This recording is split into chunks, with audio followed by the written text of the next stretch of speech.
qui voudraient fact-checker par eux-mêmes, quelle est la différence, enfin, pour tout un tas de faits, fact-checker, c'est vérifier que ça vient d'une source fiable.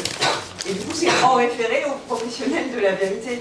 Donc il n'y a pas vraiment, enfin disons qu'il y a un sens dans lequel pour moi il n'y a pas vraiment de différence entre faire confiance aux experts de ceci et fact-checker. Donc tu ne vas pas aller refaire de toute façon l'expérience de...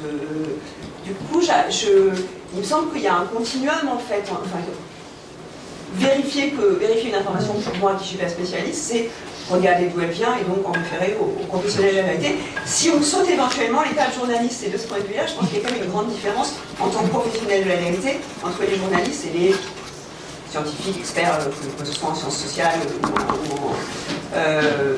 voilà, est-ce que tu... Non, alors complètement. Sur la vérification, donc pour schématiser, j'ai appelé debunking ce qui vient de ces citoyens, des amateurs, et fact-checking quand ça vient des journalistes. En fait, dans un cas comme dans l'autre, j'aurais dû préciser que c'est une vérification ostentatoire, c'est-à-dire la différence, c'est déjà qu'ils montrent la vérification. C'est pas juste qu'ils la pratiquent en eux-mêmes, c'est qu'ils vont la publier exactement. Eux-mêmes, en fait. Donc c'est, en fait, c'est ça, c'est devenir un porteur de, enfin, un montreur de vérité. Et par ailleurs, évidemment, que du coup, dans ce continuum que tu décris, enfin, pour les groupes qui sont les plus intensément engagés dans cette autonomie de la vérification, ça donne des situations effectivement absurdes. Par exemple, il y a des forums de debunking où les médias traditionnels, les sources de médias traditionnels ne sont pas autorisées au nom de l'autonomie. Donc du coup, effectivement, ça donne des sortes de boucles qui évidemment sont contradictoires, mais parce que du coup, si on va à la source, en fait, on est un mouton qui suivons les professionnels de la vérité. Si on va pas à la source, donc en fait, c'est bien pour ça que c'est un peu... C'est schématique, mais... Et après, bon, la remarque, c'est juste une info bibliographique, c'est qu'il y a pas mal de, notamment dans le domaine qu'on appelle l'épistémologie sociale, il y a pas mal de réflexions sur exactement la question que tu as posée à la fin, qui est en vertu de quelle procédure et au nom de quoi il est raisonnable, rationnel de faire confiance aux... Enfin, ça, si ça t'intéresse. Ouais, carrément.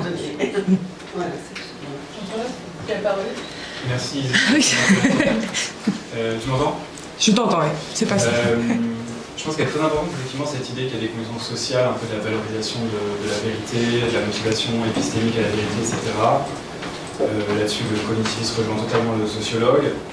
Il y a des incitations sociales et des effets d'entraînement qu'on peut avoir dans certaines bulles et qu'on n'aura pas dans d'autres. Nous, on l'a beaucoup, on est motivé réputationnellement à montrer qu'on valorise la vérité, à être fact-checké, à être rigoureux, etc. Mais d'autres n'ont pas ces incitations sociales. Est-ce qu'il y a aussi des différences cognitives de base quant au degré où les gens valorisent la vérité dans l'abstrait, la vérité scientifique, la vérité sociétale? Ou est-ce qu'on est éliminativiste complètement des motivations épistémologiques et on pense que c'est que du social et en fait ça n'existe pas psychologiquement, c'est que du social? Alors, je pense que tu sais que la sociologue que je suis ne va pas te répondre qu'il y a des différences cognitives fondamentales et qu'évidemment, ce qui distingue quelqu'un qui passe 15 heures par semaine à vérifier de quelqu'un qui ne le fait pas, c'est la formation, donc typiquement le fait d'avoir une formation scientifique, etc., qui dispose, du coup, c'est que ça crée des dispositions à ces vérifications-là. Aussi parce que je ne suis pas tellement rentrée dans le détail de qu'est-ce qui est vérifié, mais ça a été très présent dans les interventions de ce matin. Les fausses informations vérifiées sont très souvent des informations sanitaires, médicales, scientifiques. C'est quand même une partie très importante. Et donc, du coup, avoir des compétences, par exemple, être, je sais pas, biologiste ou ingénieur, évidemment, ça crée des dispositions qui sont favorables à pouvoir aller vérifier plus rapidement et de manière moins coûteuse, etc. Donc, les dispositions, c'est-à-dire du temps et une formation, des propriétés sociales.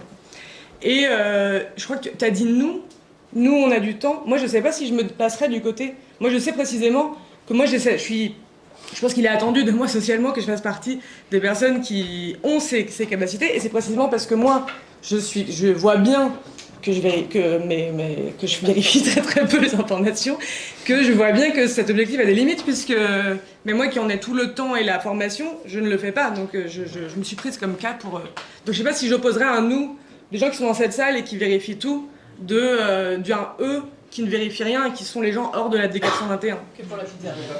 C'est pas forcément qu'on passe beaucoup de temps à vérifier l'info, mais on a des incitations réputationnelles, à voilà, rationnelles et Ça dépend si on se place dans ce champ ou pas, on peut très bien ne pas être source immédiate. Qui a une autre question? Bon, moi je suis très contente parce que pendant toute l'année, enfin c'est presque une année, je me suis demandé finalement, l'article tel qu'il est, ça dit plus de choses aujourd'hui que ce qui est écrit, il me semble. Ah ouais, je dis d'autres choses, quoi. Ouais. Et donc, Faut changer un peu. Je trouvais que la teneur du chapitre était ironique. C'est-à-dire qu'on met en scène ces gens qui sont des professionnels de la vérité, mais amateurs, auto-motivés, etc. On se demande un peu pourquoi, et en fin de compte, c'est pour justement chercher une certaine légitimité, puis ils sont mus aussi par certaines idéologies, et finalement, bon, bah, on se dit, bah, ok, mais alors, finalement, alors quoi? Qu'est-ce qu'il faudrait faire? Quel est ton point de vue? J'ai compris que la conclusion, c'est qu'il faut s'en remettre aux médias classiques, idéalement, mais tout ça, et puis en plus, par ailleurs, il y a une question de temps. Et là, je me demandais, donc Thomas Renaud parlait de Grok maintenant, on peut vérifier avec l'IA finalement la fiabilité d'informations, etc. Donc, même si on n'a pas le temps, si on est tellement motivé par cette recherche de la vérité, l'établissement de la vérité, etc., est-ce que maintenant, avec l'IA, c'est pas une question. On peut se passer du recours aux médias traditionnels et vérifier ça avec Claude ou avec Grok ou avec je ne sais quoi. En quelques secondes. Ouais. Sur ce point-là, Ouais. sur un autre papier, là, justement, on a comparé avec des fact-checkers professionnels qui ont donc 3 fact-checkers professionnels sur des tweets annotés par Grok. Et on demandait de comparer Grok aux fact-checkers professionnels. Et on a des résultats plutôt encourageants en moyenne sur la capacité des LLM à arriver. En fait, on regardait à quel point les fact-checkers étaient d'accord entre eux. Parce qu'il y a un désaccord entre fact-checkers qui peut être relativement important, et à quel point un LLM était plus en désaccord ou non par rapport aux fact-checkers. Et on trouve que les fact-checkers sont quand même davantage d'accord entre eux qu'avec le LLM, mais les écarts sont relativement faibles, surtout quand on utilise les derniers modèles avec Deep Search, avec recherche profonde, avec accès au web. Donc ça, c'est plutôt encourageant. Et sur l'autre point, c'est que récemment, donc X est au courant que les community notes c'est un peu lent et qu'il faudrait aller plus vite. Et ils ont lancé il y a 4 mois la possibilité qu'en fait les notes soient générées par des IA, votées par des humains, mais la génération de notes maintenant est assistée par des IA. Et donc, et pas nécessairement par Grok. C'est-à-dire qu'il y a 23 partenaires qui eux-mêmes ont leur IA qui peut tourner sur Claude, sur Gemini, etc., qui peuvent proposer des notes de manière automatique.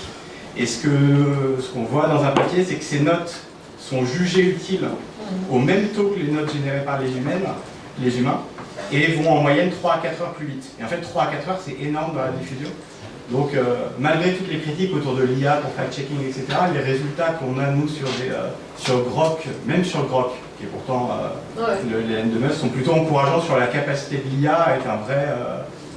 Pour rejoindre la préconisation de Bizet, on pourrait très bien annoncer les règles d'une certaine IA qui serait qu'elle serait promptée pour dire n'utilise que des sources, par exemple scientifiques, ou des journaux publiés pour vérifier. À ce moment-là, comme ça permettrait de faire ça, mais... Ouais, oui, non, mais j'ai une question sur ce sujet. Mais par rapport aux hallucinations bibliographiques, etc.,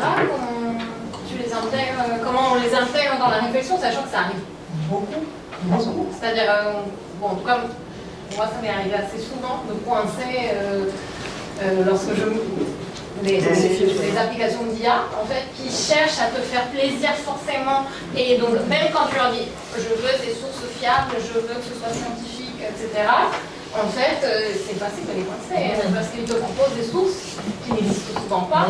Et puis par ailleurs, les applications d'IA ne se valent pas, il y a une hiérarchie, il y en a certaines qui sont plus intéressantes que d'autres, plus fiables que d'autres. Donc au final, il faudrait qu'on ait tout pensé avec une application. C'est difficile. C'est-à-dire sur ChatGPT, clairement. Oui, et après, il y a une énorme différence vraiment dans les modèles. Moi, j'ai accès au ChatGPT Business à $200, qui est d'une précision et d'une faible hallucination par rapport au ChatGPT déjà gratuit et par rapport au ChatGPT d'il y a 2 ans. Donc, je ne dis pas qu'il y a plein de problèmes. L'IA se trompe beaucoup sur le temps réel encore. Mais parce que en fait, l'IA essaye un peu trop. En tout cas, les LLM, quand on les voit en fact-checking sur les plateformes, il essaye trop de répondre. Donc, il n'accepte pas l'incertitude. Et on dit, bah, là, il y a eu sur l'assassinat de Charlie Kirk, par exemple, Grok lui-même a dit non, c'est une fausse vidéo, etc. Sauf qu'en fait, dans beaucoup de cas, les LLM devraient davantage répondre non, je sais pas.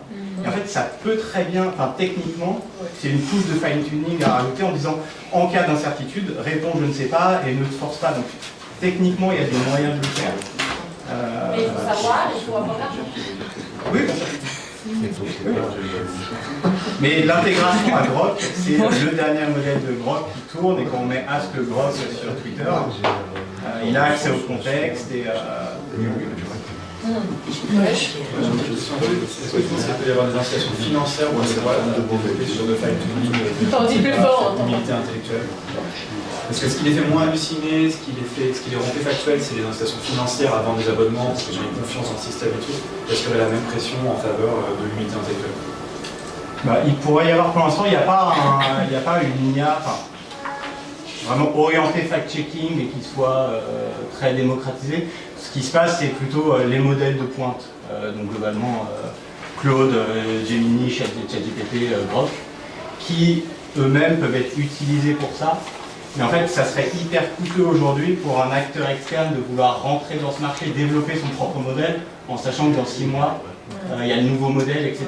Donc, tant que vu la vitesse de changement aujourd'hui, mais les IA, il y a 3 ans, ça hallucinait, ça citait pas les sources, ça cherchait pas sur Internet. Maintenant, ça cite quand même plus les sources, ça cherche sur Internet, ça peut se customiser. Moi, je suis assez optimiste sur la capacité à le mettre comme un outil en plus dans ce traitement, et vu le volume d'informations, si on le considère comme un agent informé qui peut se tromper, pas un fact-checker, mais un humain relativement bien informé, on atteint vraiment ce niveau-là. On n'atteint pas le niveau de l'expert complet qui est capable de discerner le vrai du faux, mais c'est déjà un niveau qui est assez intéressant pour une techno qui n'existait pas il y a 3 ans.